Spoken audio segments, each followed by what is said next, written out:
Vous pensez que la Russie est une puissance, un territoire immense, une force militaire, une histoire écrite en lettres de fer. Mais la Russie est d'abord un climat, un froid si dense qu'il semble avoir un poids, un air qui brûle les poumons avant même d'y entrer, un silence si absolu qu'il avale le moindre son.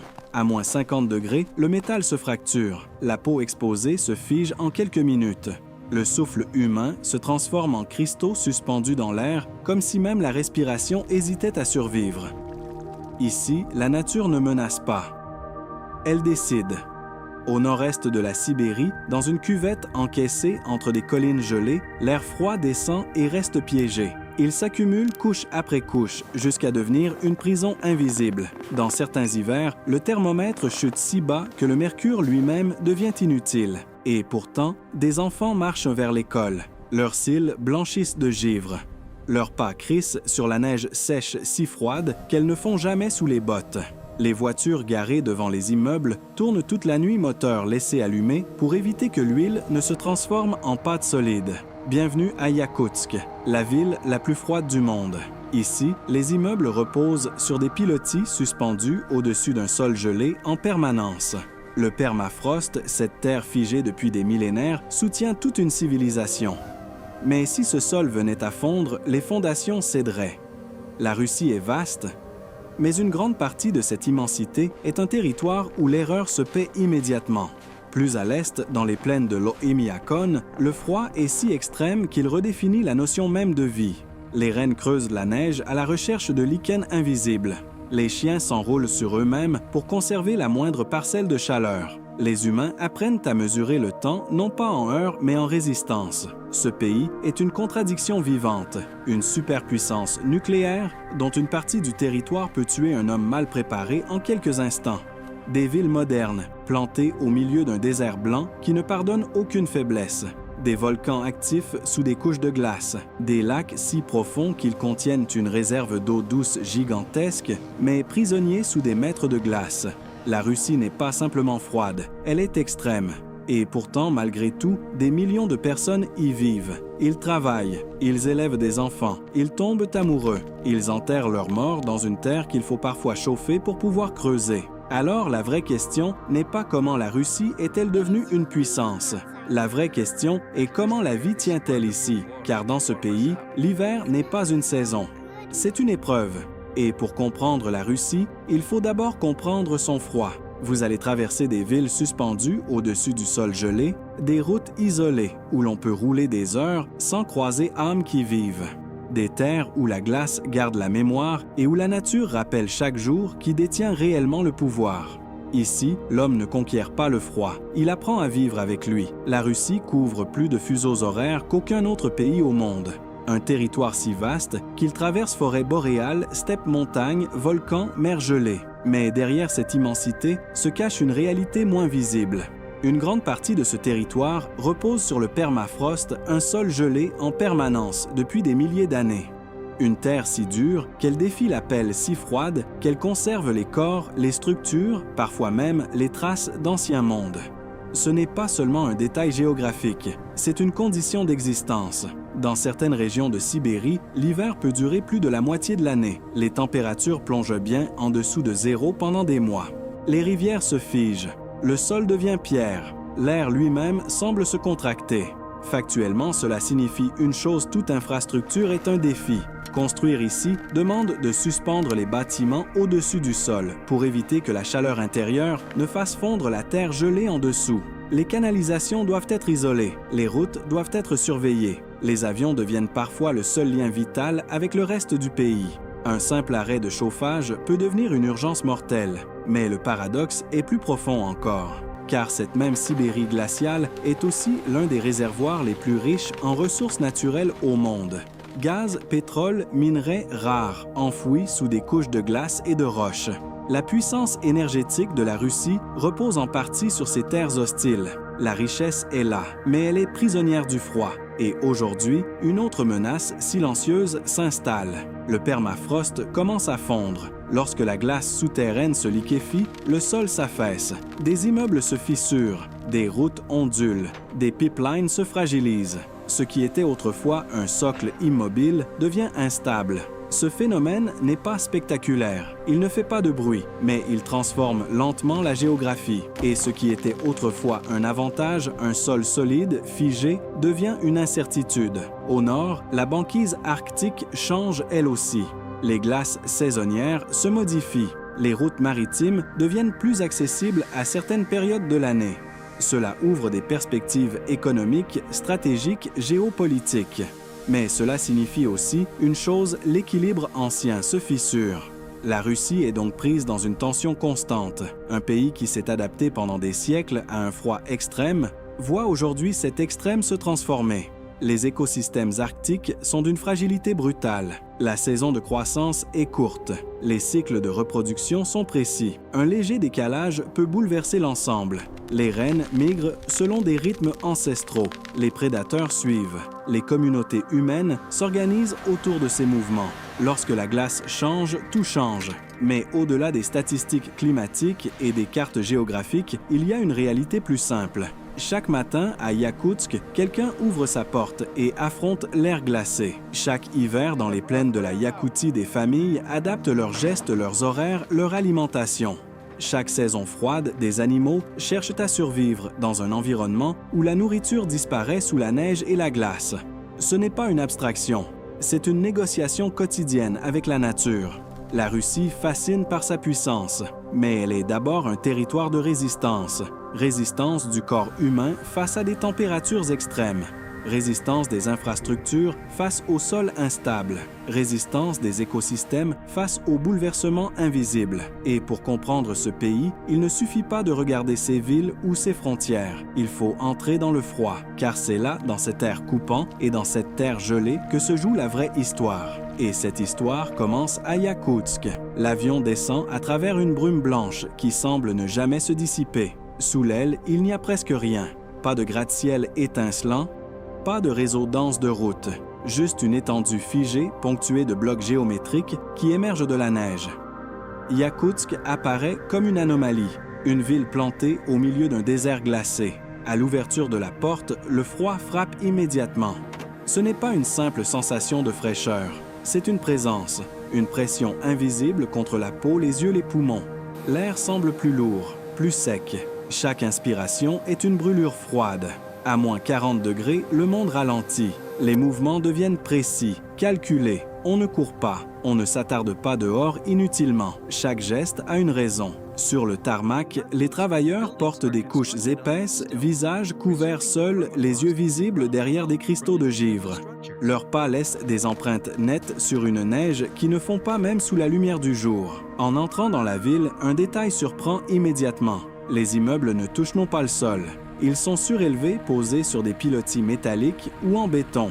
Entre la terre et le plancher, un espace vide. Ce vide n'est pas esthétique, il est vital. Le permafrost, gelé depuis des millénaires, doit rester gelé. Si la chaleur des bâtiments atteignait directement le sol, la glace souterraine fondrait. La terre deviendrait boue. Les fondations s'affaisseraient. Ici, l'architecture est une négociation permanente avec la géologie. Dans les rues, les voitures sont branchées à des prises électriques. D'autres restent moteurs allumés, toute la nuit, parfois toute la journée. Éteindre un véhicule trop longtemps, c'est risquer de ne jamais le redémarrer. Le froid n'est pas un événement. C'est une infrastructure. Les marchés vendent du poisson gelé à l'air libre, non pas sur de la glace, mais dans l'air lui-même. Les étals sont durs comme de la pierre. Les vendeurs manipulent les produits avec une habitude tranquille. Des enfants marchent vers l'école, visage enveloppé de fourrure synthétique et de laine épaisse. Ils parlent ring. Leur voix forme de petites nuées blanches devant eux. Pour eux, c'est normal. À l'intérieur des appartements, la chaleur est presque excessive. Radiateurs puissants, fenêtres doubles ou triple vitrage. La frontière entre intérieur et extérieur est brutale. Une porte fermée sépare deux mondes. Dehors, un environnement capable d'arrêter un cœur exposé trop longtemps. Dedans, une vie quotidienne presque ordinaire. Mais cette normalité repose sur un équilibre fragile. Les canalisations d'eau doivent circuler en surface isolée, parfois chauffée. Les coupures d'électricité ne sont pas de simples désagréments. Elles sont des urgences potentielles. Yakoutsk n'est pas une ville qui défie le froid. Elle vit en tenant compte de lui. Chaque bâtiment, chaque rue, chaque habitude est le résultat d'un calcul précis. Combien de temps peut-on rester dehors? Quelle épaisseur de vêtements? Quelle distance entre deux abris chauffés? À partir d'ici, le voyage change. Nous ne regardons plus la Russie comme une carte immense. Nous la regardons à hauteur d'homme, à hauteur de souffle. Car si Yakoutsk fonctionne, si des dizaines de milliers de personnes y vivent, travaillent, fondent des familles, alors la question devient plus profonde.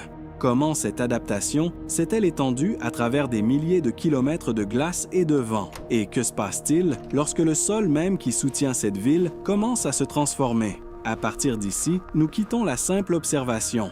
Nous entrons dans la survie.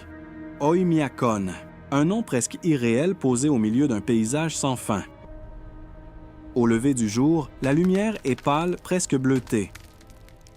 Le soleil rase l'horizon sans jamais vraiment réchauffer la terre. La vallée semble figée dans une immobilité absolue. Pas de vent. Pas de mouvement. Seulement une étendue blanche encerclée par des collines sombres. Puis un souffle apparaît. Un homme expire. Et son haleine se transforme instantanément en nuages de cristaux suspendus. Ici, les températures hivernales descendent si bas que les thermomètres classiques cessent de fonctionner. L'air froid, plus dense, s'accumule dans cette cuvette naturelle. Il descend des hauteurs environnantes et reste piégé couche après couche, créant l'un des environnements habités les plus froids de la planète. Oymyakon n'est pas une métaphore, c'est une mesure. Le froid y redéfinit tout. Le carburant épaissit. Les batteries se vident rapidement. Le métal devient cassant. Un simple contact prolongé entre la peau nue et une surface métallique peut provoquer une brûlure glaciale immédiate. Les habitants apprennent dès l'enfance à ne jamais retirer leurs gants trop longtemps. Et pourtant, la vie continue. Des enfants emmitouflés dans plusieurs couches de vêtements marchent vers une école basse et robuste. Les cils givrés, ils avancent dans une neige si sèche qu'elle crisse sous leurs pas comme du verre pilé. L'école reste ouverte, sauf conditions extrêmes. Car ici fermer signifierait accepter que le froid dicte entièrement le rythme de la société. Dans les étables, les animaux respirent lentement dans une vapeur épaisse. Les chevaux Yakoutes, une race adaptée à ces conditions, grattent la neige avec leurs sabots pour atteindre l'herbe enfouie. Leur pelage devient plus dense en hiver. Leur corps s'est adapté à ce que d'autres espèces ne supporteraient pas, mais même eux ont des limites. Lorsque les températures plongent encore davantage, les déplacements deviennent dangereux. Les longues distances entre villages se transforment en pièges silencieux. Une panne mécanique peut devenir une question de survie. Sur la route, un camion avance lentement. Le moteur tourne sans interruption depuis des heures. Le conducteur sait qu'arrêter trop longtemps serait risqué. Il garde un thermos de thé brûlant à portée de main. À l'extérieur, tout est blanc. Aucun repère visuel, juste une ligne sombre à l'horizon. Dans cet environnement, l'erreur humaine ne pardonne pas. Le froid n'est pas spectaculaire. Il est patient. Il s'infiltre dans les interstices des vêtements. Il raidit les articulations. Il ralentit les pensées. Et pourtant, Oymyakon existe. Des maisons en bois, parfois colorées, contrastent avec la blancheur dominante. De la fumée s'élève des cheminées. À l'intérieur des familles, mangent, parlons rien. La chaleur domestique devient un refuge presque sacré. Cette coexistence est la clé. Ici, personne ne prétend dominer la nature. On l'anticipe, on la respecte, on la redoute. Les habitants savent que le froid peut tuer. Ils connaissent des histoires, des véhicules retrouvés trop tard, des marcheurs pris dans une tempête, des distances mal évaluées. Mais ils restent, parce que partir signifierait abandonner une identité forgée par la résistance. Oymyakon n'est pas seulement un lieu extrême, c'est un miroir. Il montre ce que le corps humain peut endurer, ce que la communauté peut organiser, ce que la volonté peut soutenir. Et ici, dans cette vallée, où l'air lui-même semble solide, une vérité se dessine. Survivre n'est pas héroïque, c'est quotidien. Yakoutsk ne ressemble pas à une ville qui lutte, elle ressemble à une ville qui a appris. Au cœur de l'hiver, une brume glaciale flotte au-dessus des rues. Ce n'est pas du brouillard ordinaire, c'est l'air lui-même qui se condense, saturé d'humidité gelée, suspendu comme un voile permanent entre les immeubles. Les silhouettes apparaissent et disparaissent dans cette vapeur blanche. À première vue, la ville semble immobile, mais en s'approchant, on comprend que tout fonctionne différemment. Les bâtiments reposent sur des piliers enfoncés profondément dans le sol gelé. Sous chaque structure, un espace vide protège la glace souterraine de la chaleur intérieure. Cette architecture n'est pas un choix esthétique, c'est une nécessité absolue, car ici le sol n'est pas stable par nature. Il est stable parce qu'il est gelé. Si le permafrost fond, la ville vacille. Dans certains quartiers, des fissures apparaissent déjà sur les façades. Des trottoirs se déforment légèrement. Ce ne sont pas des catastrophes spectaculaires, ce sont des signes. Le froid extrême a longtemps été l'ennemi évident. Aujourd'hui, le dégel progressif devient une menace plus insidieuse. Dans les rues, la vie continue pourtant avec une discipline presque mécanique. Les voitures sont branchées à des générateurs ou à des prises murales. Les câbles serpentent le long des façades comme des racines artificielles. Certaines voitures tournent toute la nuit. Le ronronnement constant des moteurs forme une bande sonore permanente. Éteindre, c'est risquer l'immobilité. Et l'immobilité ici peut devenir dangereuse. Dans un marché couvert, des vendeurs proposent du poisson gelé à l'état naturel. Les corps rigides des poissons sont exposés à l'air libre sans glace artificielle. Ils n'en ont pas besoin. Le climat les conserve parfaitement. Une femme coupe un morceau avec un couteau qui produit un son sec presque cristallin. À l'intérieur, la chair reste fraîche. À l'extérieur, un homme ajuste la capuche de son manteau avant de traverser la rue. Il ne court pas. Il mesure la distance jusqu'à l'entrée suivante. Chaque déplacement est calculé. Les arrêts de bus sont fermés, protégés du vent. Les écoles surveillant les températures pour décider si les enfants peuvent sortir en récréation. Les règles changent selon le seuil du thermomètre. Mais la chose la plus frappante n'est pas la précaution, c'est la normalité. Des cafés accueillent des couples, des étudiants discutent, des familles célèbrent des anniversaires. À l'intérieur, la chaleur est enveloppante. Les fenêtres épaisses créent une frontière nette entre deux mondes. On retire les couches de vêtements comme on se libère d'une armure. Cette dualité façonne l'identité. Dehors, la ville est un terrain d'endurance. Dedans, elle est presque douce. Mais sous cette apparente stabilité, une question plane. Que se passe-t-il si la base même, la glace éternelle, commence à disparaître? Dans certains secteurs, les autorités renforcent les fondations. Les ingénieurs surveillent les variations du sol. Des bâtiments plus récents intègrent des systèmes de ventilation souterrains pour maintenir la température du permafrost. Yakoutsk ne combat pas seulement le froid, elle combat le changement, car la ville a été conçue pour un extrême constant, pas pour un extrême instable. Sur les rives gelées de la Lena, le fleuve immense disparaît sous des mètres de glace pendant l'hiver. Mais au printemps, la débâcle peut être violente. Les plaques se brisent, s'empilent, créent des embâcles capables d'inonder les quartiers bas.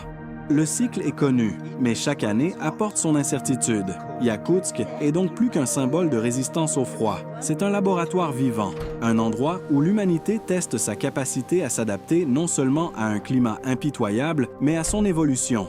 Ici, personne ne parle de conquête, on parle de préparation, d'anticipation, de résilience. La ville tient, mais elle tient parce qu'elle a accepté une vérité fondamentale. Le froid n'est pas un adversaire à vaincre. C'est une condition à intégrer. Et plus à l'ouest, sur une route isolée, traversant des milliers de kilomètres blancs, une autre histoire de survie attend. La route commence comme une simple ligne sombre sur la neige. Puis elle s'étire. Des kilomètres, des centaines de kilomètres. La Kolyma traverse l'est de la Sibérie comme une cicatrice figée. En hiver, elle devient un couloir blanc entre des forêts de mélèzes gelées, leurs branches immobiles sous le poids du givre. Aucun panneau lumineux. Aucune station-service régulière, seulement l'horizon. Le moteur d'un camion gronde dans l'air sec. La cabine vibre légèrement. À l'intérieur, la chaleur est maintenue avec précaution. À l'extérieur, la température est suffisamment basse pour transformer une panne en urgence vitale. Sur cette route, la distance est une menace. Les téléphones portables perdent le signal. Les villages sont rares. Entre deux points habités, il peut y avoir des heures de conduite sans croiser un autre véhicule. Le paysage semble vide, mais il ne l'est pas. Sous la neige, la terre garde une mémoire lourde. La route de la Kolyma a été construite dans des conditions extrêmes au prix d'efforts humains immenses. Le sol gelé dur comme la pierre a été creusé, nivelé, traversé. Aujourd'hui, elle est une artère logistique essentielle. Elle relie des communautés isolées, transporte du carburant, de la nourriture, du matériel. Elle permet à des régions entières de rester connectées au reste du pays. Mais en hiver, chaque trajet est un calcul. Le conducteur vérifie la météo. la réserve de carburant, la distance jusqu'au prochain abri. Le froid modifie la physique même des choses. Les pneus deviennent plus rigides, les pièces mécaniques se contractent. La moindre défaillance peut immobiliser le véhicule au milieu d'un désert glacé. Et ici, attendre n'est pas une option confortable. Le vent peut se lever soudainement, soulevant des tourbillons de neige qui effacent la visibilité. La route disparaît sous un voile blanc. Les repères s'estompent. Le monde se réduit à quelques mètres devant le capot. Dans ces moments-là, la tension est silencieuse. Pas de musique dramatique, pas d'explosion. Seulement le battement du moteur et celui du cœur. Sur le bas-côté, un ancien camion rouillé est partiellement enseveli sous la neige. Abandonné, témoignage muet d'un hiver passé. Ici, les objets ne disparaissent pas vite. Le froid les conserve comme il conserve les traces. La Kolyma n'est pas seulement une route, c'est une ligne de survie. Elle permet aux villes comme Yakoutsk de respirer. Elle relie des villages où quelques dizaines de familles vivent dans un isolement presque total. Elle transporte des médicaments, du carburant pour les générateurs des matériaux pour renforcer les bâtiments. Mais elle rappelle aussi une vérité fondamentale. Dans cette partie de la Russie, la nature fixe les règles. Si une tempête bloque la route, tout ralentit. Si le gel est trop intense, les déplacements diminuent. Si le dégel arrive trop tôt, la surface devient instable. La route dépend du froid et le redoute en même temps. À la tombée de la nuit, le ciel s'assombrit rapidement. Les étoiles apparaissent avec une netteté presque irréelle. L'air est si pur qu'il semble amplifier la distance entre chaque lumière. Le camion continue d'avancer petit point lumineux dans une immensité noire et blanche. Sur la Kolyma, on comprend une chose essentielle. La Russie n'est pas seulement un pays de villes glacées. C'est un réseau fragile de trajectoires humaines tendues à travers le vide. Et plus au sud, sous une surface gelée qui semble éternelle, une autre force attend, une force liquide, profonde, silencieuse. Le lac Baïkal. Vu du ciel, le lac Baïkal ressemble à une fracture bleutée au cœur de la Sibérie. En hiver, cette fracture disparaît sous une plaque de glace épaisse, translucide, parcourue de fissures blanches qui serpentent comme des éclairs figés. La surface semble solide, éternelle. Un désert de cristal qui s'étend à perte de vue. Mais sous cette glace, il y a de l'eau. Le Baïkal contient l'une des plus vastes réserves d'eau douce liquide de la planète. Un volume si immense qu'il défie l'imagination. Et pourtant, pendant des mois, cette masse profonde est scellée sous une croûte gelée. Des silhouettes avancent sur la surface. Des pêcheurs percent la glace avec des tarières manuelles. Le bruit résonne sec métallique. Chaque trou révèle un cercle noir dans l'immensité blanche, une ouverture vers une profondeur invisible. La glace peut atteindre une épaisseur impressionnante. Des véhicules spécialisés traversent certaines zones en hiver. Des bulles d'air prisonnières dans les couches gelées dessinent des formes figées comme des constellations sous les pieds. La beauté est hypnotique, mais elle est trompeuse. Car la glace n'est jamais uniforme. Des fissures apparaissent, soudainement longues lignes sombres qui s'ouvrent avec un craquement sourd. Le son se propage sur des kilomètres amplifié par la surface rigide. Un grondement lointain, comme si la terre elle-même respirait sous la glace. Les habitants connaissent ces signes. Ils observent les variations de couleurs. Ils évitent certaines zones. Ils savent que la surface peut sembler stable tout en étant fragilisée par des courants invisibles. Sous la couche gelée, l'eau reste en mouvement. Le Baïkal n'est pas un lac ordinaire. C'est un écosystème unique, abritant des espèces que l'on ne trouve nulle part ailleurs. Des formes de vie adaptées à une eau froide et pure à une profondeur immense. Mais cet équilibre est sensible. La température de l'eau, la durée de la couverture de glace, la qualité de l'environnement environnant, tout influence cet univers caché. Lorsque les cycles changent, les conséquences se répercutent dans toute la chaîne de vie. Sur la rive, une petite maison en bois fait face à l'étendue blanche. À l'intérieur, une famille prépare le poisson pêché le matin même. Le froid extérieur conserve naturellement les prises. À l'intérieur, la chaleur du poêle diffuse une odeur de bois brûlé. Dehors, le vent se lève. Il balaie la surface du lac, soulevant une fine poussière de neige qui glisse sur la glace comme une brume horizontale. Le paysage devient presque abstrait, blanc sur blanc. Ciel et sol se confondent. Dans cette immensité, l'homme paraît minuscule, et pourtant il s'aventure. Des scientifiques viennent étudier la clarté de l'eau, la composition chimique, l'évolution de la glace. Ils percent, mesurent, analysent. Ils cherchent à comprendre comment ce géant liquide réagit aux changements globaux, car le Baïkal, malgré sa profondeur, n'est pas invulnérable. Si la durée de l'hiver se modifie, si la glace se forme plus tard ou disparaît plus tôt, les cycles biologiques se décalent. Les espèces doivent s'adapter. Certaines y parviennent, d'autres non. Le lac incarne une autre facette du paradoxe russe. Une puissance naturelle immense mais dépendante d'un équilibre délicat.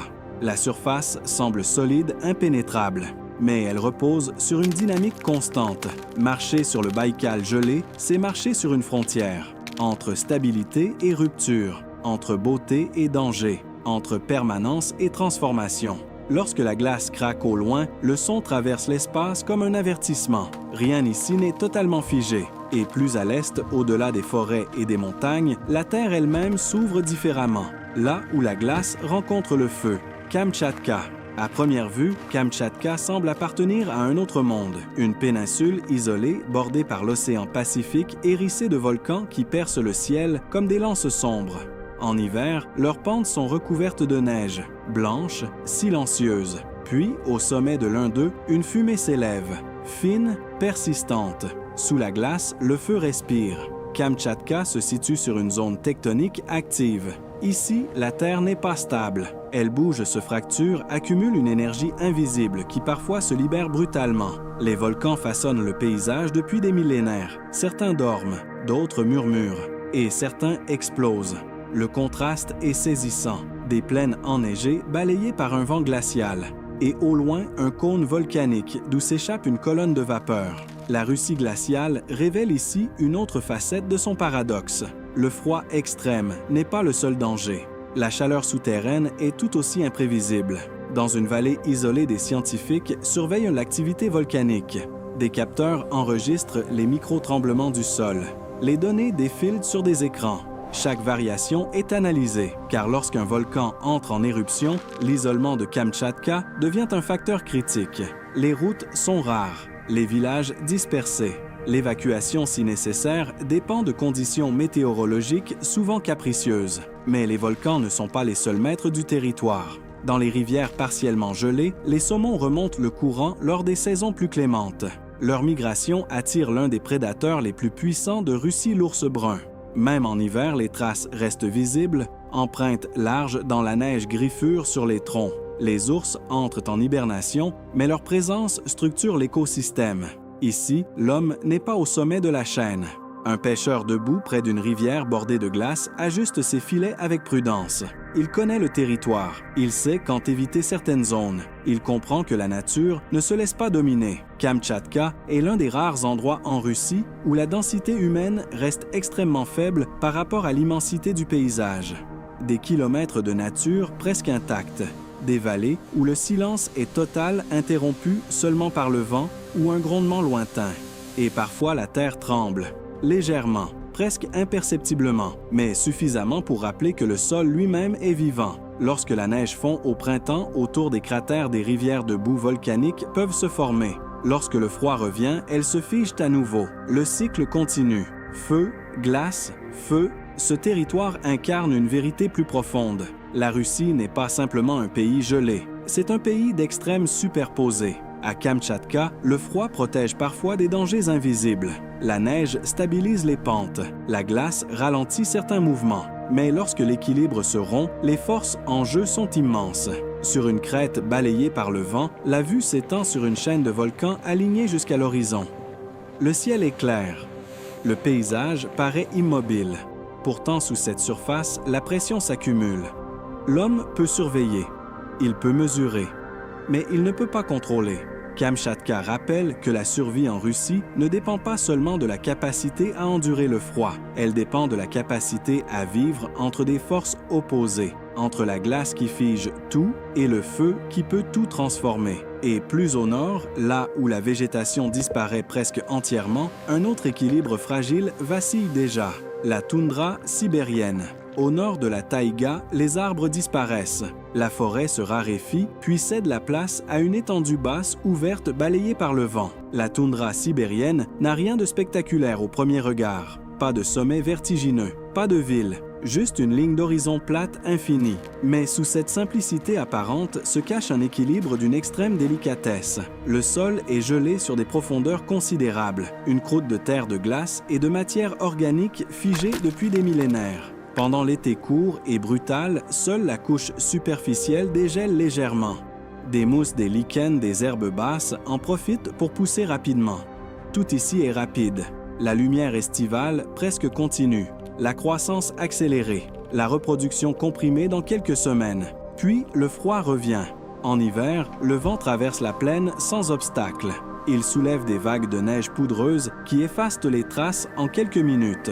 Le paysage devient monochrome, blanc et gris. Le ciel et la terre se confondent. Dans cette immensité, une silhouette se déplace. Un troupeau de rennes. Leurs sabots frappant la neige dure, ils avancent en groupe serré tête basse, cherchant sous la couche gelée les lichens qui constituent leur principale source de nourriture. Leur souffle se mélange au vent. Leurs mouvements sont synchronisés, mais trouver de la nourriture devient de plus en plus complexe. Lorsque la pluie tombe sur la neige en fin de saison et gèle ensuite, une croûte de glace se forme. Trop dure pour être brisée facilement. Les rennes peinent à atteindre le sol. La faim s'installe. Plus loin, des éleveurs nomades suivent le troupeau. Leur mode de vie est rythmé par la migration. Ils montent et démontent des tentes adaptées au vent. Ils surveillent l'état des animaux, anticipent les tempêtes, lisent les signes du ciel. Pour eux, la toundra n'est pas vide. Elle est pleine d'indices. Une variation dans la direction du vent, une modification dans la texture de la neige, une trace inhabituelle à l'horizon. Mais la toundra change. Lorsque le permafrost dégèle plus profondément, le sol devient instable. Des zones autrefois solides se transforment en terrain boueux l'été. Des mares apparaissent. Des structures traditionnelles doivent être déplacées. Et avec la fonte des gaz piégés depuis des milliers d'années, peuvent être libérés. Le sol gonfle parfois, puis s'effondre, laissant des cratères circulaires dans la plaine. Le paysage semble immobile. En réalité, il est en mutation. Pour les rennes, cela signifie adapter les routes migratoires. Pour les éleveurs, cela signifie revoir les calendriers ancestraux. La toundra représente une autre facette du paradoxe russe, un territoire qui paraît stable parce qu'il est gelé, mais dont la stabilité dépend entièrement de cette glace. Lorsque le sol fond, tout vacille. Les traditions, les infrastructures, les écosystèmes. Dans la lumière froide du crépuscule arctique, le troupeau s'arrête. Les rennes se regroupent. Les silhouettes humaines dressent un camp temporaire. Le vent continue de souffler indifférent. Ici, survivre ne consiste pas à conquérir. Il s'agit de s'ajuster en permanence. La toundra ne pardonne pas l'arrogance. Elle récompense l'attention. Et plus au nord encore, là où la terre elle-même s'achève et cède la place à la mer gelée, une autre frontière fragile attend.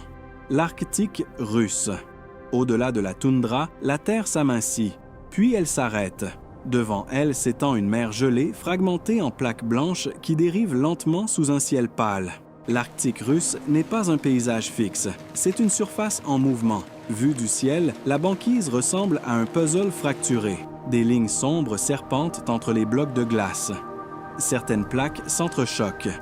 D'autres s'éloignent portées par des courants invisibles. Le silence est immense. Mais sous cette apparente immobilité, tout change.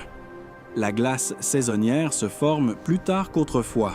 Elle se retire plus tôt. Les cycles se décalent. Là où l'hiver imposait autrefois une stabilité prolongée, des périodes d'eau libre apparaissent. Pour les communautés installées sur cette frontière, chaque variation compte. Des villages côtiers observent l'érosion des rivages. Lorsque la glace ne protège plus la côte contre les vagues hivernales, la mer grignote la terre. Des maisons doivent être déplacées, des structures renforcées. La frontière n'est plus immobile. Sur la banquise, un ours polaire avance lentement. Sa silhouette se détache sur la blancheur irrégulière. Il s'arrête, hume l'air, évalue la distance entre deux plaques de glace. Sa survie dépend de cette surface. Lorsque la glace se fragmente trop tôt, les distances augmentent. La chasse devient plus difficile, les trajets plus longs, l'énergie dépensée plus grande. L'ours n'a pas de discours, mais son corps raconte une adaptation permanente. Plus loin, une station scientifique résiste au vent. Des chercheurs surveillent l'épaisseur de la glace, la température de l'eau, les courants marins. Il mesure ce que l'œil ne perçoit pas immédiatement, car l'Arctique est un amplificateur. Les changements qui y apparaissent se répercutent ailleurs. Les routes maritimes deviennent plus accessibles à certaines périodes, modifiant les équilibres stratégiques. Les ressources sous-marines attirent l'attention, mais cette ouverture a un prix. La glace qui se retire révèle de nouvelles opportunités et expose de nouvelles vulnérabilités. L'Arctique russe incarne le point extrême du paradoxe national. Un espace longtemps protégé par son inaccessibilité, aujourd'hui rendu plus fragile par sa transformation. Le vent souffle sans obstacle. Il soulève des cristaux de glace qui scintillent brièvement avant de disparaître. L'horizon est flou, la frontière entre ciel et mer se dissout. Ici, la Russie touche ses limites géographiques et peut-être aussi ses limites d'adaptation. Car si le froid extrême a façonné des villes comme Yakoutsk, si la glace a soutenu des routes, des traditions, des écosystèmes, que se passe-t-il lorsque cette glace commence à céder? La réponse ne viendra pas d'un seul lieu. Elle viendra du sol qui s'affaisse, des fondations qui se fissurent, des saisons qui se décalent. Et c'est précisément là que l'histoire prend un tournant plus sombre. Le froid a longtemps été l'ennemi visible, celui qui mord la peau, celui qui fige les rivières, celui qui impose le silence. Mais le véritable basculement commence lorsque le froid recule. À Yakoutsk, certaines fondations se déforment imperceptiblement. Une porte qui ne ferme plus tout à fait droit. Une fissure fine qui serpente le long d'un mur. Rien de spectaculaire, rien d'immédiatement dramatique. Mais le sol change. Le permafrost, gelé depuis des millénaires, commence par endroits à dégeler plus profondément. Lorsque la glace souterraine fond, elle laisse des poches vides. La terre s'affaisse. Les structures construites pour reposer sur un socle solide perdent leur stabilité. La Russie s'est adaptée à l'extrême constant, pas à l'extrême instable. Dans la toundra, des cratères apparaissent là où le sol gonfle puis cède. Des lacs se forment dans des dépressions nouvelles. Des routes autrefois fiables deviennent imprévisibles en été. Sur la Kolyma, certaines sections doivent être renforcées. À Yakoutsk, des ingénieurs surveillant les variations thermiques du sol. Dans l'Arctique, la glace saisonnière ne suit plus toujours les rythmes attendus. Ce n'est pas une catastrophe soudaine, c'est une transformation lente. Et c'est peut-être plus déstabilisant encore. Car toute l'architecture de ces régions bâtiments, sur pilotis, réseaux de transport, migration animale, calendrier humain, repose sur une hypothèse simple, le sol restera gelé. Si cette hypothèse vacille, tout le reste devient incertain. Dans certains quartiers, des habitations doivent être consolidées. Ailleurs, on envisage déjà des déplacements futurs. Les coûts augmentent. Les distances s'allongent. Les décisions deviennent plus complexes et le paradoxe s'approfondit. La Russie a bâti sa résilience sur la constance du froid. Mais si ce froid change, la résilience doit se réinventer. Dans une rue de Yakoutsk, la vapeur s'élève toujours des cheminées. Les enfants continuent d'aller à l'école. Les moteurs tournent la nuit. La vie persiste. Mais sous les pieds, la terre n'est plus exactement la même. Le sol qui soutenait les générations précédentes n'est plus totalement immuable. Ce qui semblait éternel révèle sa fragilité. Et c'est là que la question devient plus lourde. La Russie n'a jamais prétendu conquérir le froid. Elle a appris à vivre avec lui. Mais peut-on apprendre à vivre avec un changement permanent? Le vent souffle sur la laine gelée. La glace tient encore. Les villes tiennent encore. Mais le récit n'est plus seulement celui de la résistance à un climat brutal. Il devient celui de l'adaptation à un monde qui se modifie. Et pourtant, ce n'est pas la fin. Car dans l'obscurité d'une nuit polaire, au cœur de Yakoutsk, une autre réponse commence à émerger. La nuit tombe tôt à Yakoutsk. En hiver, elle semble ne jamais vraiment partir. Le ciel devient d'un bleu profond, presque noir, bien avant la fin de l'après-midi. Les lampadaires s'allument un à un, diffusant une lumière jaune qui se reflète sur la neige compacte. Chaque pas produit un son sec, net dans l'air glacé. Il fait si froid que le silence paraît solide. Dans une rue résidentielle, les cheminées dessinent des colonnes de vapeur blanche qui montent lentement vers le ciel. Les immeubles sur pilotis projettent des ombres longues et rigides sur la surface gelée. À cette heure, la ville pourrait sembler vulnérable, mais elle ne l'est pas. À l'intérieur d'un appartement, une famille se rassemble autour d'une table. Les manteaux sont accrochés près de l'entrée, encore couverts de cristaux de glace. Les radiateurs diffusent une chaleur constante. Une soupe fume dans des bols épais. On entend des voix, un rire discret. Dehors, la température reste impitoyable. Dedans, la vie est dense. C'est ici que se joue le véritable paradoxe. La Russie n'est pas une puissance malgré son froid. Elle est une puissance façonnée par lui. Dans une école encore éclairée, des élèves répètent une pièce de théâtre. Leurs joues sont rouges d'avoir traversé l'ère glaciale quelques heures plus tôt. Ils bougent avec énergie, concentrés, insouciants du monde extérieur. Dans un atelier mécanique, un homme vérifie les câbles électriques d'un véhicule branché pour la nuit. Il sait que le matin, la machine devra démarrer sans hésitation. Ce geste n'a rien d'héroïque. Il est précis, méthodique. La survie ici n'est pas spectaculaire. Elle est organisée. Sur les rives de la Léna, la glace s'étend à perte de vue sous la lumière lunaire. La surface craque parfois un son sourd qui résonne dans l'obscurité. La rivière semble immobile, mais sous la couche gelée, l'eau continue de s'écouler lentement. C'est peut-être cela la leçon. Ce qui paraît figé ne l'est jamais totalement. Ce qui semble invincible peut changer. Et pourtant, la vie trouve des formes. Yakoutsk n'a pas été construite pour conquérir la nature. Elle a été pensée pour dialoguer avec elle. Les bâtiments surélevés, les réseaux de chaleur, les règles adaptées au seuil thermique, tout est le résultat d'une compréhension accumulée au fil des générations. Ici, l'homme ne défie pas le froid. Il l'intègre. Dans la nuit polaire, un enfant regarde par la fenêtre. Dehors, le givre dessine des motifs délicats sur le verre. Le monde extérieur paraît hostile, presque irréel. Mais pour lui, c'est un paysage familier. Il ne voit pas un ennemi, il voit son environnement.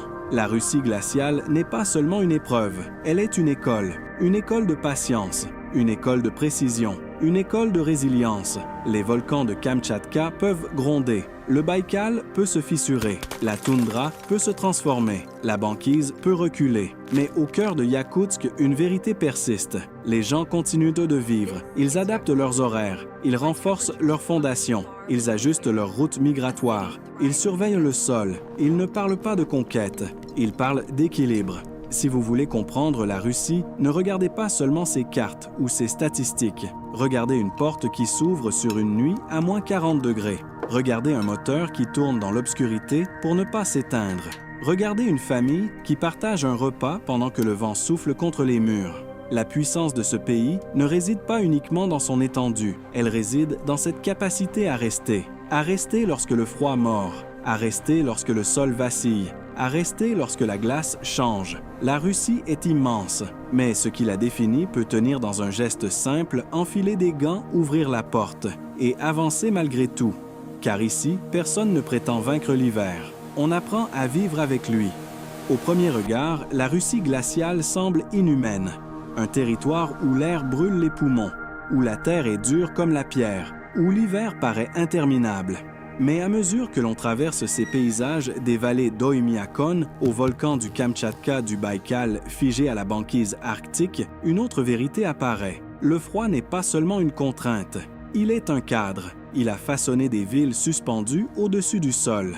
Il a modelé des migrations animales millénaires. Il a enseigné la prudence, la précision, la solidarité. La Russie n'est pas un pays qui a vaincu la nature. C'est un pays qui a appris à négocier avec elle. Et aujourd'hui, alors que la glace change, que le permafrost se transforme, que les équilibres évoluent, cette négociation devient plus complexe. Mais l'essence demeure. Des familles continuent de vivre à Yakoutsk. Des reines continuent de traverser la toundra. Des scientifiques continuent de mesurer la glace. Des moteurs continuent de tourner dans la nuit. Le froid n'est pas romantique. Il n'est pas héroïque. Il est réel. Et pourtant, dans cet environnement où une erreur peut coûter cher, la vie persiste avec une simplicité presque silencieuse. Peut-être est-ce cela la véritable force, non pas la domination, mais l'adaptation, non pas la conquête, mais la coexistence. La Russie nous rappelle que certaines terres ne peuvent être possédées, elles peuvent seulement être habitées avec respect. Et vous, dans un monde qui change, serions-nous capables d'apprendre la même leçon?